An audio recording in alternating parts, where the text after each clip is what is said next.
Olá! Trabalho as práticas corporais como forma de inclusão das pessoas com deficiência no ensino regular. Sasaki conceitua-se a inclusão social como o processo pelo qual a sociedade se adapta para poder incluir em seus sistemas sociais gerais pessoas com necessidades especiais e, simultaneamente, essas se preparam para assumir seus papéis na sociedade. Então, a gente vai entender que Sasaki vai destacar que a inclusão social constitui em equacionar problemas, decidir sobre soluções e efetivar a equiparação de oportunidades para todos. De acordo com os parâmetros curriculares nacionais, terceiro e quarto ciclo do Ensino Fundamental de Educação Física, vem orientar ao professor a buscar meios para garantir a vivência prática de experiência corporal, incluindo o aluno na elaboração das propostas de ensino e aprendizagem, são consideradas sua realidade social e pessoal, sua percepção de si e do outro, suas dúvidas e necessidades de compreensão dessa mesma realidade. Então, a partir da inclusão, pode-se constituir um ambiente de aprendizagem significativa para o aluno, que faça sentido para ele, no qual ele tem a possibilidade de fazer escolhas, trocar informações, experiências, estabelecer questões e construir hipóteses na tentativa de responder. Quando o assunto são pessoas com deficiência, os PCNs afirmam, abre aspas, por desconhecimento, receio ou mesmo preconceito, a maioria dos portadores de necessidades especiais tende a ser excluído das aulas de educação física. A participação nessa aula pode trazer muitos benefícios a essas crianças, particularmente no que diz respeito ao desenvolvimento das capacidades perceptivas, afetivas, de integração e inserção social, que levam este aluno a uma maior condição de consciência em busca da sua futura independência. Então, ainda de acordo com esses mesmos parâmetros, a educação física tem como objetivo a inclusão do aluno na cultura de movimento corporal, de forma que a gente possa reverter o paradigma de seleção entre indivíduos aptos e inaptos para as práticas, a partir da valorização aguçada do desempenho e da eficiência da pessoa. Segundo Borges e Costa, conforme Abdala, a diferença faz parte do nosso cotidiano, porém temos algo em comum. Temos os mesmos direitos, o jeito que somos, com nossas capacidades e nossas limitações. Então, quando pensamos em uma comunidade, entendemos que somos diferentes. Mas não podemos deixar de lembrar que, apesar das diferenças, temos os mesmos deveres e direitos. Sobre a educação inclusiva, podemos afirmar que, abre aspas, esta visa apoiar as realidades e necessidades de cada um e de todos os alunos da escola, enfatizando a necessidade de se pensar na heterogeneidade do alunado como uma questão normal do grupo classe e pôr em marcha um delineamento educativo que permita aos docentes utilizar os diferentes níveis instrumentais e atitudinais como recursos intrapessoais e interpessoais que beneficiem todos os alunos. Fecha aspas. Chances 2005. Então, portanto, cabe aos educadores planejar buscando o respeitar de cada um, aceitando as diferenças dos indivíduos e criando mecanismos que possibilitem aprender sobre si mesmo e sobre os outros dentro da diversidade. E quando buscamos conceitos sobre práticas corporais, encontramos autores como Castellani Filho e Carvalho, que definem práticas corporais de uma forma mais compreensível, voltado pela vivência de determinados grupos, buscando entender a necessidade dos mesmos. Bem como também encontramos autores como Grando, que conceituam as práticas corporais de forma mais ampla, associando-as com o corpo, abre aspas. Entendendo-as como práticas sociais que associam a tecnologia a estéticas corporais específicas para manifestar no corpo e com o corpo os sentidos e significados da beleza, da alegria, da religiosidade, da moral, e que possibilitam a construção de um ideal de pessoa. As práticas corporais, portanto, são manifestações culturais. Essas manifestações são explicitadas nos movimentos corporais identificados como dança, jogo, formas de exercitar, luta, competições esportivas e etc. Essas práticas corporais expressam uma educação específica do corpo que, por sua vez, explicitam a concepção de pessoa em cada sociedade. Como vimos nos exemplos de Maus, na natação, na corrida e na marcha, cada prática corporal explicita a identidade étnica de quem a pratica, a partir das técnicas corporais e da estética explicitada no corpo em movimento. Então fica o questionamento: como a comunidade escolar pode utilizar as práticas corporais como suporte para a inclusão dos alunos com deficiência no ensino regular? Para essa questão, foram analisadas produções científicas sobre as práticas corporais como forma de inclusão.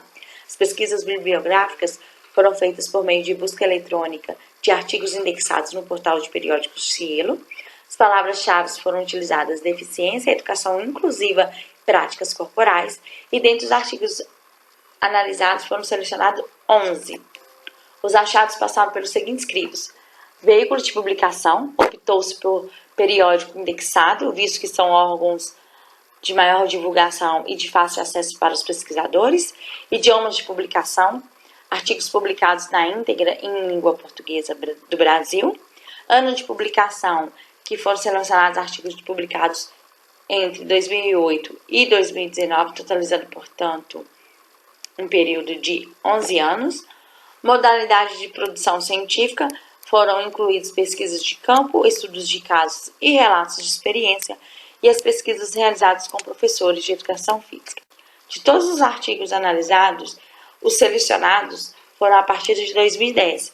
Então, tivemos 2 artigos de 2010, um de 2015, um de 2016 e um de 2017, 4 de 2018 e 2 de 2019. Os artigos encontrados em relação à região de origem das pesquisas foram, com a sua maior parte concentrada na região do Sudeste, com 73%, em segundo lugar, região Sul, com 18%, e em terceiro lugar, na região Centro-Oeste, com 9%. Na região Nordeste e Norte, não tivemos artigos selecionados. Os instrumentos de coleta do material empírico foram 8 artigos de entrevistas semi-estruturadas, 2 artigos questionário, 1 de análise de documento e 1 de pesquisação.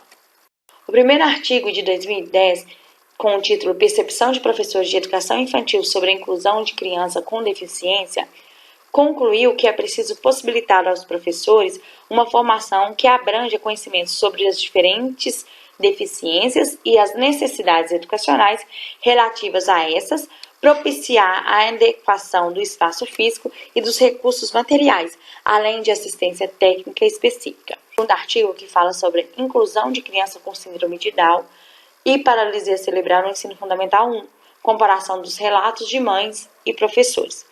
Concluiu-se que a escola deve possibilitar condições para que os pais e professores se comuniquem de forma adequada e assim compartilhem conhecimentos indispensáveis para a inclusão e aprendizado efetivo das crianças com síndrome de Down e paralisia cerebral.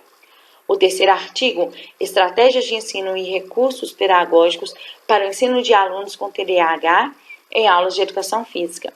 Este estudo pôde nortear discussões representativas de uma proposta de programa de educação física inclusiva para estudantes com TDAH, em consonância com a possibilidade de instituir rotinas que possam integrar os estímulos de memória, atenção e concentração desses sujeitos. O quarto trabalho fala da inclusão de pessoas com necessidades especiais na educação física escolar.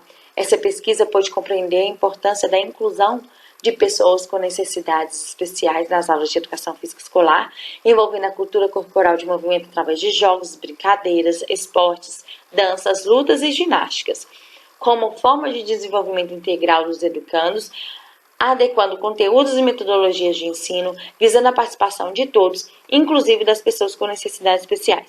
O quinto trabalho fala sobre trabalho docente virtual na formação profissional em educação física, saberes docentes e práticas corporais.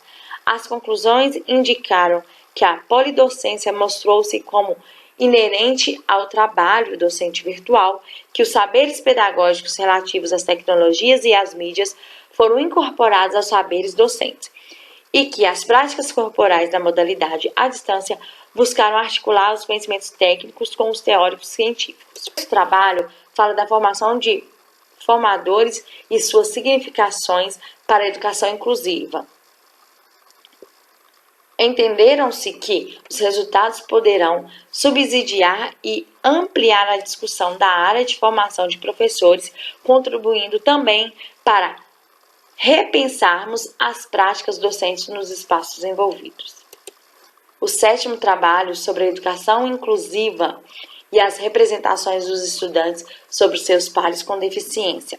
Com este trabalho, foi possível elencar a prevalência do modelo médico sobre as deficiências que se desdobram em preconceito e estigmatização. As representações foram centralizadas nas limitações do sujeito com deficiência e na atribuição a ele de sentimentos negativos. A partir disso, verifica-se a necessidade da promoção da compreensão da inclusão fundamentada em uma perspectiva social. O 8º trabalho fala sobre a inclusão dos alunos com deficiência nas aulas de educação física, atitudes de professores nas escolas regulares. Os resultados mostraram que, de um modo geral, os professores são otimistas com relação à inclusão de alunos com deficiência em suas aulas, embora sejam destacada a falta de apoio recebido pela escola como uma barreira importante no processo.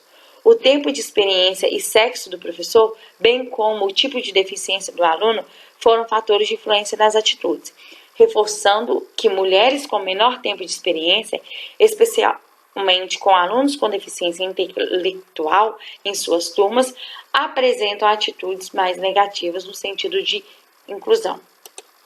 No trabalho, fala sobre a inclusão escolar dos alunos com deficiência, interface com os conteúdos da educação física.